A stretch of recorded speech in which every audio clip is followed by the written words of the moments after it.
우리 어제의 말씀 통해서 예수님이 이 땅에 오신 목적에 대해서 함께 살펴보았고, 예수님은 전 삶이 예배의 삶으로 이 땅에 오신 분이다라고 이렇게 말씀드렸는데, 오늘은 이 주님의 거룩하신 목적을 사탄이 시험을 통해서 어떻게 방해하는가라는 것들을 한번 살펴보도록 하겠습니다. 우리 말씀 나누기 전에 오늘 같이 함께 기도하고 시작하도록 하겠습니다. 하나님 아버지, 고난 주간 두 번째 새벽 이 시간 우리를 모일 수 있게 하여 주시니 감사합니다. 하나님께 감사와 기쁨으로 또 귀한 예물 바치는 손길들 있사오니 주께서 그 기도의 제목 가운데 기름 부어 주셔서 하늘의 놀라운 은혜가 이루어지는 은혜 허락하여 주옵소서. 사탄이 우리를 흔들고 미혹하며 유혹에 빠뜨리려고 우는 사자와처럼 달려들어도 주의 말씀 붙잡고 승리하는 하나님 나라의 귀한 백성들 되게 하여 주시고, 우리 주님이 늘 나와 함께 하심으로 승리의 길 걸어가게 하여 주옵소서. 담대하게 구하고 기도할 때에 이미 주께서 이루어 주신 줄 확신하며 아버지께서 우리에게 주시는 그 은혜 안에 거하는 모든 성도들 되게 하여 주옵소서. 예물 가운데 복에 복을 더하여 주셔서 30배, 60배, 100배 하늘의 신령한 열매를 맺는 우리 모든 성도들 되게 하여 주실 줄 믿사오며 거룩하신 우리 주 예수 그리스도의 이름으로 기도드립니다. 아멘. 우리 미국 사람들이 제일 좋아하는 또 존경하는 대통령 하면 에이브라함 링컨 대통령을 늘 뽑습니다. 여러분들은 잘 아시는 것처럼 이 노예 제도가 너무나도 당연하게 느껴졌던 그런 시대에 노예 제도를 철폐했던 그런 대통령이기 때문이죠. 오늘날의 시각에서 보면 이거 당연한 일을 했구나라고 이렇게 생각할지 모르지만, 당시에 모든 사람들이 당연하다고 받아들인 것들을 이게 아니다라고 하면서 새로운 제도를 만들어가는 것, 보통 일이 아닌 것을 보게 됩니다. 사람의 운명이 피부색과 출생, 신분을 따라 결정되는 것, 사실은 이게 인류 역사와 더불어서 이 노예제는 함께 존재했던 건데, 그것을 바꾼 그야말로 혁명적인 사건이었습니다. 미국에서 노예제를 다 찬성한 것은 결코 아니었죠. 당시 미국의 남부의 경제는 주로 면화 사업에 주력하고 있었습니다. 이 면화 사업은 아주 대규모의 흑인 노예들을 기초로 해서 생산된 그런 산업이었기 때문에 링컨이 노예를 해방하자라고 이렇게 하니까 미국 남부의 농장주들은 아주 극심한 반대를 했던 것이죠. 여러분, 의견이 달라서 때로 싸울 수도 있고 다툴 수도 있습니다. 하지만 내가 옳은 일, 또 내가 옳다고 생각한 일을 위해 이 전쟁을 결정한다, 이 보통 일이 아니죠. 노예제에 찬성하는 북부의 여러 주와 또 여기에 격렬히 반대했던 남부의 농당주들이 연합한 남부가 전쟁을 치른 것이 시빌 워, 미국의 남북 전쟁입니다. 지금은 당연한 것처럼 보이고 마땅히 해야 되는 노예제도를 폐지해야 되는데도 엄청난 피해 대가를 치렀는데, 예수님은 노예제를 폐지하는 정도가 아니라 온 인류를 구하러 오신 분입니다. 여러분, 인류를 구하러 온다라는 건 이거 사람이 할 수 있는 일이 아니죠. 하나님만이 세울 수 있고 하나님만이 실천할 수 있는 그런 일입니다. 하나님이 그 일을 인간의 몸을 입고 오셔서 이루어 주신 것이죠. 하나님이 하신 일이니까 그냥 일사천리로 아무런 어려움 없이 쭉 잘 진행이 되었겠다라고 이렇게 생각하시면 오해이죠. 여러분, 우리가 아시는 것처럼 하나님이 이 일을 이루기 위해서 어떻게 하셨습니까? 십자가라는 엄청난 대가를 지불하신 것입니다. 오늘 본문은 인류를 구하러 이 땅에 오신 예수님의 사명을 방해하는 세력, 이 존재를 보여주고 있습니다. 바로 사탄이죠.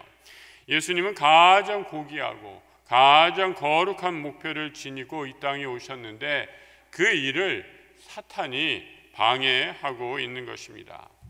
이 고난주간 둘째 화요일 날 아침에 저는 오늘 본문을 묵상하면서 얼마나 감사하고 기쁜가라는 걸 새삼스럽게 생각해 봅니다.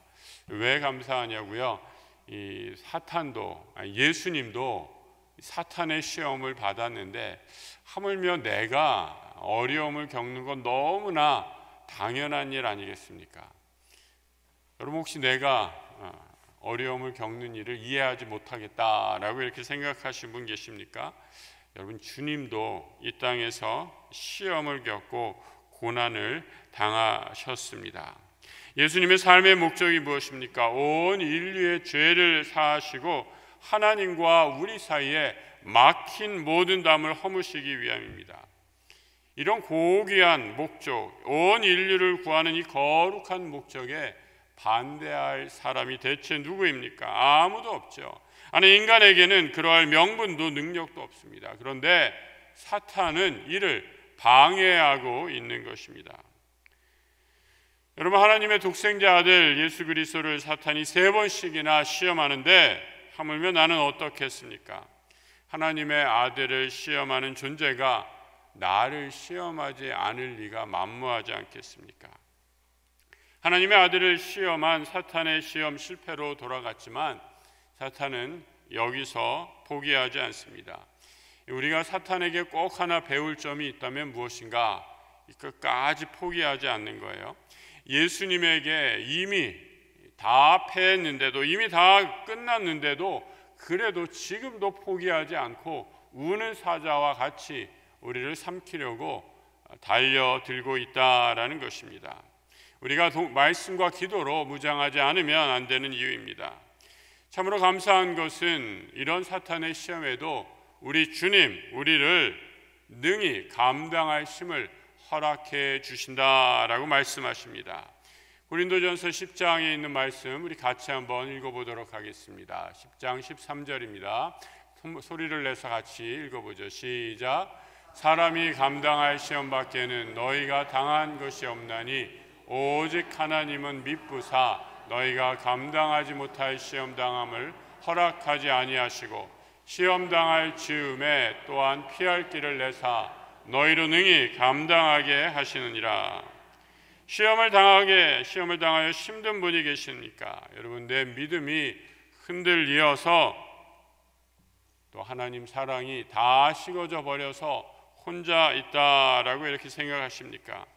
오늘 말씀을 붙잡으십시오. 우리 주님 시험 중에도 능히 감당할 힘을 주시고 또 시험 중에 피할 길을 내어 주신다 약속하십니다. 힘 주시고 능력 주시는 주님을 바라보고 우리 주님의 능력을 믿고 우리 삶의 주인이신 주님과 더불어 모든 환난과 시험을 승리하는 우리 성도들 되시길 주님의 이름으로 축복합니다. 하나님의 거룩한 목적을 방해하기 위해 시험하는 사탄, 이렇게 시작을 하고 있죠. 4장 3절입니다. 시험하는 자가 예수께 나와서 이르되 내가 만일 하나님의 아들이거든, 이렇게 그 시험을 시작하고 있습니다. 여러분 사탄은 하나님의 아들을 향해 감히 이렇게 묻죠. 내가 만일 하나님의 아들이거든. 영어로 보니까 if절로 시작하고 있어요. if 무슨 뜻입니까? 만약, 그런 뜻 아닙니까? 너 만약 하나님의 아들이면, 내가 정말 하나님의 아들이면 이런저런 능력을 행해 보아라 라고 예수의 정체성에 시비를 걸고 있는 것입니다. 너 하나님의 아들이야? 그럼 너 이거 한번 해봐 라고 사탄은 성자 하나님의 거룩하심, 성자 되심을 부정하면서 이것을 해봄으로 그 능력을 입증하라 라고 이렇게 말하고 있는 것이죠. 여러분 사탄은 오늘날도 똑같이 우리를 시험하고 있습니다. 너 예수 믿는다며 한번 이렇게 해봐. 이렇게 엉터리로 살면서 이것도 못하는 주제에 무슨 예수쟁이라고 할 수 있겠니? 우리를 조롱합니다. 세상에 살면서 믿음이 약해져서 죄에 빠진 나에게 사탄의 음성이 들리면 속절없이 무너지는 이유이기도 합니다. 여러분, 이렇게 나를 고소하는 소리에 여러분은 어떻게 답하시겠습니까? 내가 하나님의 거룩한 성도인 이유는 내가 거룩해서도 아닙니다. 내가 잘나서도 아닙니다. 내가 능력이 있어서도 아닙니다. 나는 아무런 공로 없지만 오직 내 주 되신 우리 주님이 나를 구원해 주시고 나를 자녀 삼아 주셨기에 이 자리에 있는 줄 믿습니다. 그 귀한 이름을 붙잡고 우리는 은혜의 자리로 나아가는 것이죠. 세상은 너는 그것밖에 안 되느냐라고 비웃습니다. 사탄은 너는 이것도 못하느냐라고 우리를 조롱합니다. 그럼에도 나의 주, 나의 하나님이 우리를 있는 그대로 받아주시기에 나는 하나님의 자녀다라고 말씀해 주십니다. 이 은혜에 힘입어 하나님 앞에 서는 줄 믿습니다. 나의 나됨이 오직 하나님의 은혜로 된 줄로 고백하는 우리 모든 성도들 되시기를 축복합니다. 우리 옆에 분들 보면서 한번 이렇게 한번 안부 인사 한번 이렇게 선포하세요. 집사님이 뭐래도 나는 하나님의 자녀예요. 이렇게 한번 해보세요.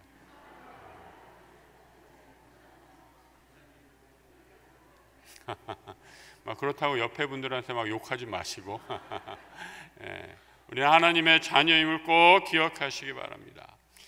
첫 번째 시험에 우리 주님이 가장 줄이신 시험에 이 사탄이 무엇으로 시험했는가 잘 아시죠?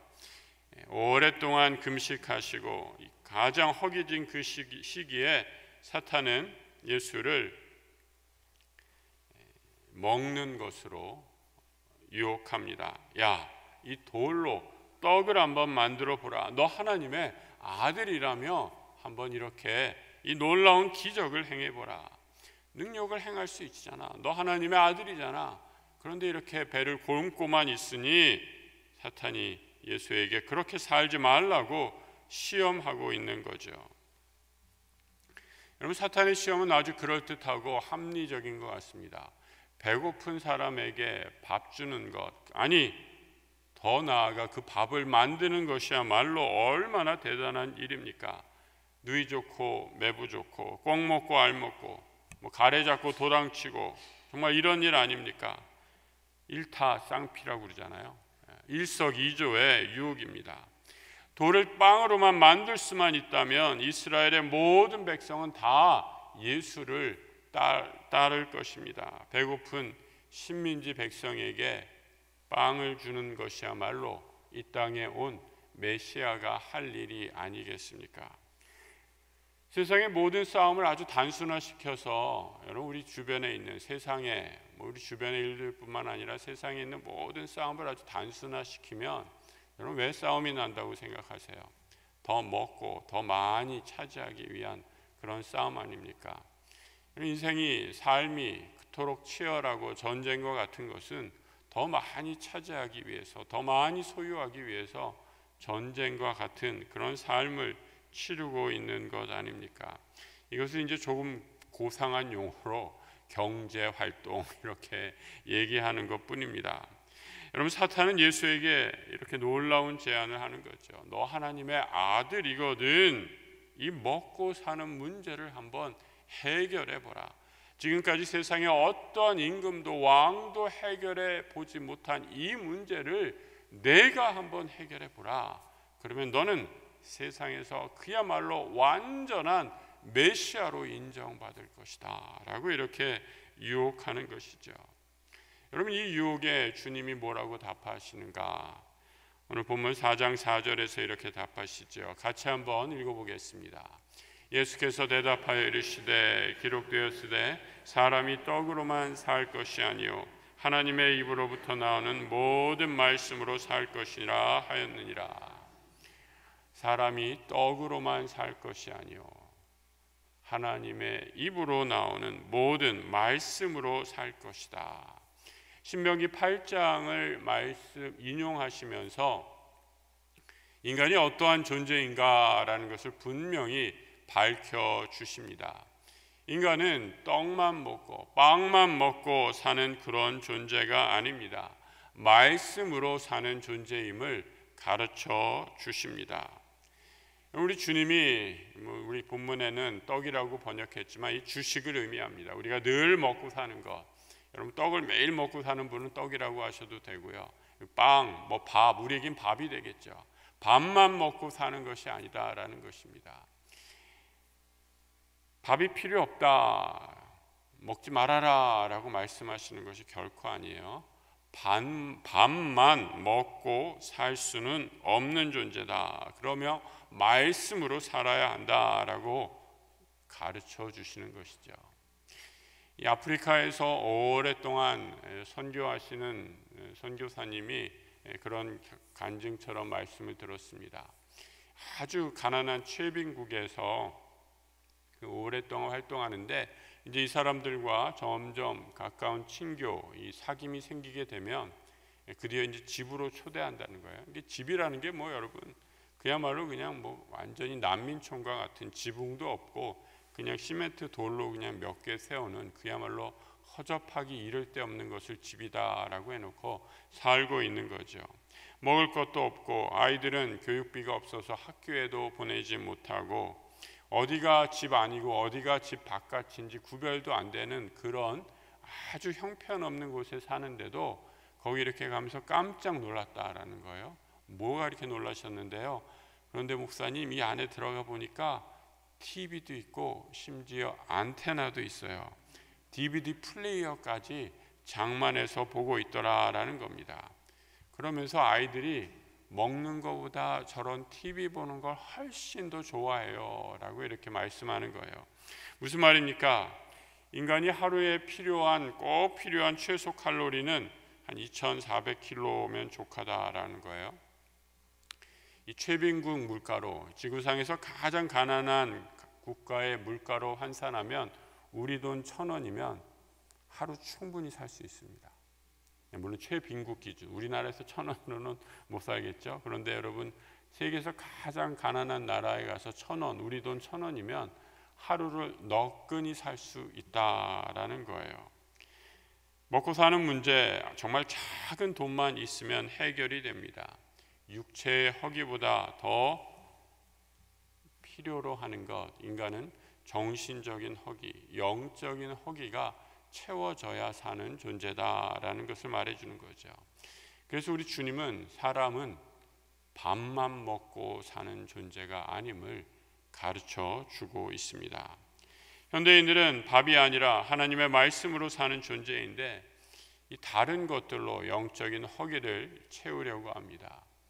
TV의 오락과 DVD 오락 플레이어, 이제는 시대가 간 것들이죠. PC 게임, 마야, 온갖 세상적인 쾌락에 현란한 세상의 쾌락으로 자신의 줄인 영혼을 채우려고 합니다.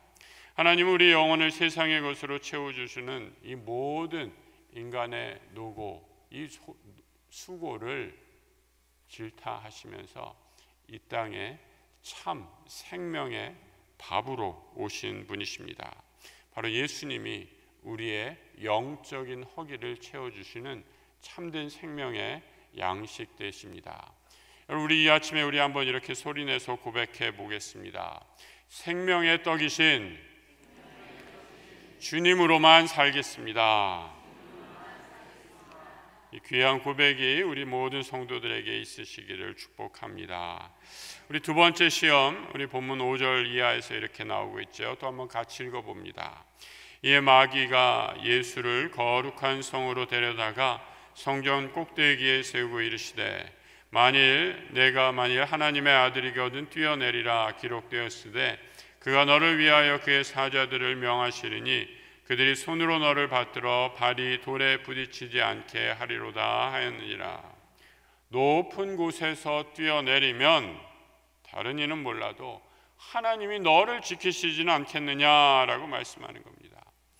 말씀으로 사탄을 물리친 첫 번째 시험을 보고 사탄도 이제 두 번째 시험에는 말씀을 인용해서 예수를 흔들고 있습니다. 사탄이 인용한 이 말씀, 너가 뛰어내리면 하나님의 천사도 내 발을 보호하시리라 라는 것은 시편 91편에 있는 시편 91편에 있는 말씀을 그대로 인용한 말입니다.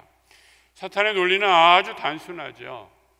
하나님이 지키시는 자는 어떠한 질병과 상해에도 상처도 입어서는 안 된다라는 그런 논리입니다. 여러분, 사탄은요, 하나님의 말씀을 아주 부분적으로 제한적으로 자기 마음대로 인용하는 것을 보게 됩니다. 이런 사탄의 성경 인용과는 아주 철저하게 달리 하나님은 말씀의 참뜻을 가르쳐 주시지요. 오늘 본문 7절입니다. 같이 또 읽어봅니다. 예수께서 이르시되 또 기록되었으되 주 너의 하나님을 시험하지 말라 하였느니라. 예수님은 신명기 6장에 있는 말씀을 통해서 말씀은 네 마음대로 해석하는 것이 아니다라고 우리에게 가르쳐 주시는 것이죠. 사탄의 시험을 물리치는 것이죠. 말씀을 내 마음대로 해석해서 자의로 해석해서 하나님이 나에게 이렇게 말씀하시는 것 같아요 라고 하면서 그 말씀을 마음대로 해석하고 나가는 것, 여러분, 이것은 사탄이 하는 일입니다. 하나님이 우리에게 말씀을 주시는 이유는 하나님과 더 깊이 교제하고 하나님과 더 깊이 사귀고 그 말씀에 순종하기 위함이지, 이 말씀으로 하나님을 시험하라라고 주신 것이 아닙니다. 하나님은 시험 받으시는 분이 아니시죠. 전능하신 하나님, 천지를 창조하신 하나님은 시험 받으실 만한 존재가 아니십니다. 시험을 피할 수 없으나 우리 주님이 이미 이 시험을 이기신 분이십니다. 주님이 승리하셨기에 주의 영이신 성령이 우리에게 있는 한 우리는 늘 승리할 것입니다. 오늘 한번 이렇게 또 같이 큰 소리로 외쳐보시기 바랍니다. 성도에게는 승리뿐이다. 사탄아 물러가라. 막 이렇게 꼬리치고 도망치는 게 보이네요. 네. 여러분, 세 번째 시험입니다. 우리 8절 이하의 말씀 또 같이 한번 읽어보겠습니다. 마귀가 또 그를 데리고 지극히 높은 산으로 가서 천하만국과 그 영광을 보여 이르되 만일 내게 엎드려 경배하면 이 모든 것을 내게 주리라. 아주 치명적인 사탄의 마지막 유혹이지요. 인간이 가지고 있는 많은 이런 희노애락의 감정뿐만 아니라 그 모든 감정의 가장 깊은 감정에는 인정받고자 하는 그런 욕구가 있다라고 이렇게 합니다. 인정 욕구라고 이렇게 표현을 하는데요. 이 인정 욕구가 채워지지 않으면 인간은 늘 행복해하지 않는다라고 이렇게 말을 하죠. 어린아이는 부모에게서 인정받고 싶어 합니다. 이 학생들은 학교에 가면 선생님들에게 인정받고 싶어 하죠. 직장에서 어떤 조직에서 우리가 일을 할 때 내가 하는 일에 대한 적절한 보상을 통해서 많은 사람들에게 인정받고 싶어 한다라는 겁니다. 더 근원적으로 그 인정받고 싶은 마음 때문에 사람들은 권력을 추구한다라고까지 얘기하죠. 이 권력이 있고 힘이 있고 재물이 있어야 사람들이 나를 무시하지 않고 나를 인정해 주기 때문이다라는 겁니다.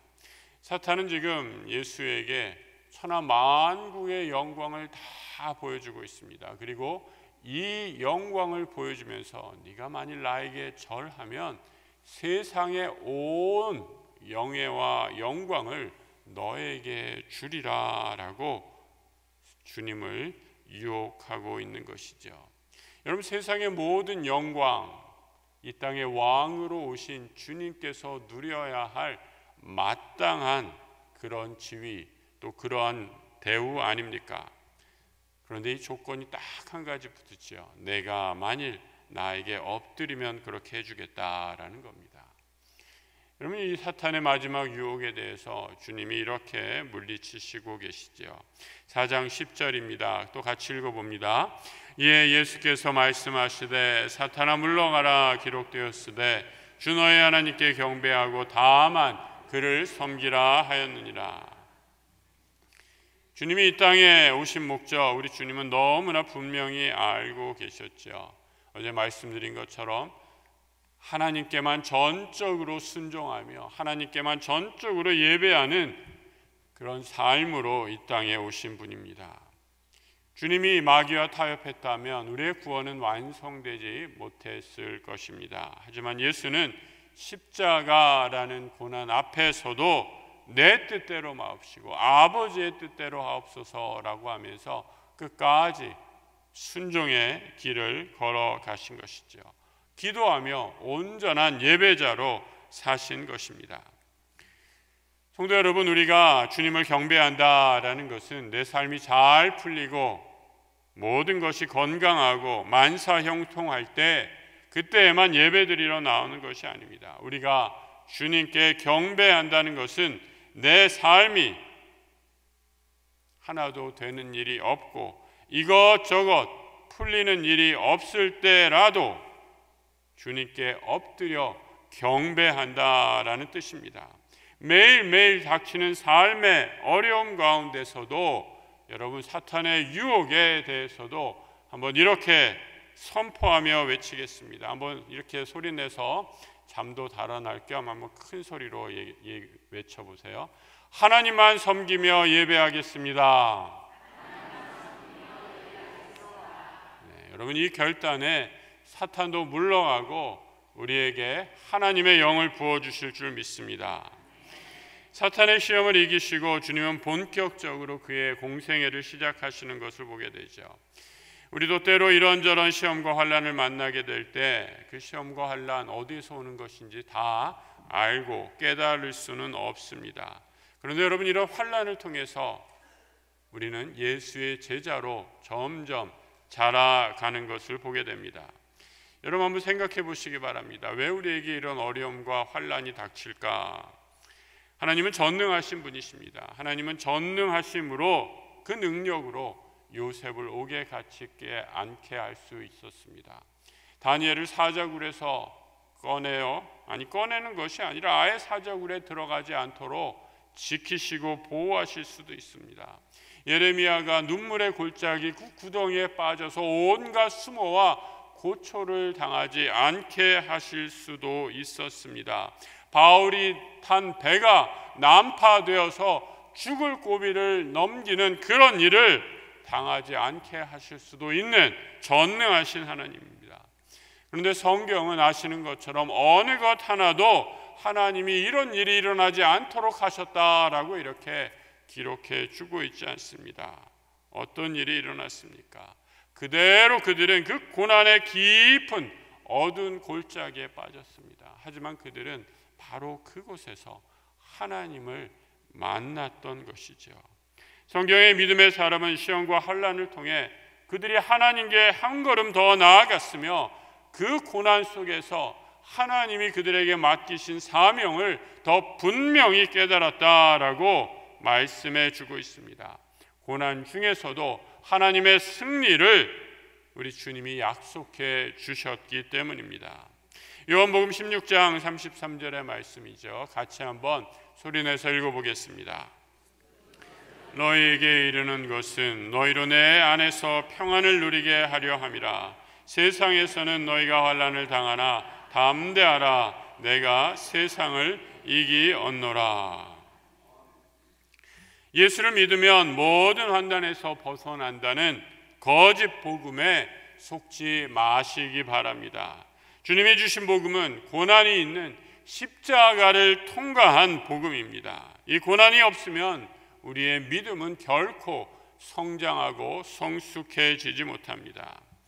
우리에게 닥친 환난, 그 시험은 나보다 우리 하나님, 우리 주님만을 의지하게 하는 하나님의 축복의 통로이심을 꼭 기억하시기 바랍니다. 바울은 고난 중에서 그 고난이 주는 유익을 이렇게 간증하고 있습니다. 고린도후서 1장 8절 이하의 말씀인데요. 같이 또 읽어봅니다.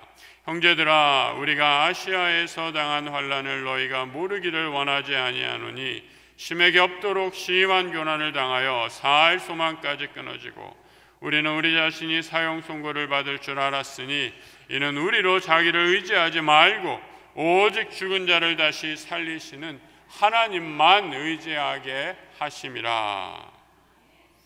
우리 삶에 나는 크고 작은 문제들 왜 일어나는지, 왜 나에게 하나님이 이런 고통을 허락하시는지, 그 해답은 우리에게 있지 않습니다. 다만 우리는 그 문제 중에서도 하나님만 바라보고 나가는 것이죠. 사탄은 끊임없이 우리 앞에 있는 문제, 삶의 고통을 통해 하나님과 우리를 멀어지도록 최선의 노력을 다하고 있습니다. 하지만 이런 사탄의 시험에도 주님은 그 모든 일을 통제하시고 우리를 지키시며 이 모든 일을 선하게 사용하셔서 하나님의 영광을 이루어 주실 것입니다. 이미 우리에게 승리를 허락하신 주님을 믿고 그 사탄의 모든 시험에 승리하며 하나님과 더욱 가까워지는, 하나님 사랑하시는 주의 제자들 되시길 우리 주님의 이름으로 축복합니다. 우리 이 시간 함께 기도하며 나아가도록 하겠습니다. 하나님 아버지, 이 땅에 우리를 구하러 오신 거룩한 목적과 사명을 지니셨음에도 사탄은 우리 주님을 시험하였음을 바라봅니다. 하지만 그 시험의 말씀으로 승리하시고 하나님께 온전한 순종을 통하여서 모든 시험을 물리치신 주님을 오늘 바라보게 하여 주시니 감사합니다. 우리 삶에도 때때로 시험과 환난, 역경 가운데서도 하나님, 사탄은 끝까지 우리를 시험하고 공격하고 흔들어대나 주님이 모든 시험을 말씀으로 넉넉히 이겨내는 하나님 나라의 백성들 되게 하여 주옵소서. 때론 우리에게 닥친 시험조차도 우리 주님의 고난에 참여하게 하시는 하나님의 섭리임을 깨달아 아버지 하나님, 그 시험을 말씀으로 이기는 것을 통해 넉넉히 승리하며 나아가고 하나님의 영광을 찬미하는 우리 모든 주의 백성들 되게 하여 주옵소서. 시험 중에 말씀하여 주옵소서. 시험 중에 우리의 손을 붙들어 주옵소서. 실족하지 않게 해 주옵소서. 예수께서 이미 승리하셨음을 믿음으로 믿고 선포할 때에 사탄의 모든 괴계를 물리치고 승리하며 나아가는 우리 모든 성도들 되게 하여 주옵소서. 지금은 우리 주 예수 그리스도의 은혜와 우리 하나님 아버지의 크고도 놀라우신 사랑하심과 성령님 우리와 함께 하심이 시험을 물리친 모든 우리 예수 그리스도를 본받아 우리도 모든 시험과 환난에서 승리를 선포하며 주의 길로 따라가 주의 제자의 삶 살기로 다짐하는 고개 숙인 모든 하나님 나라의 백성들 위해 지금부터 영원토록 함께 하시기를 간절히 축원하옵나이다. 아멘.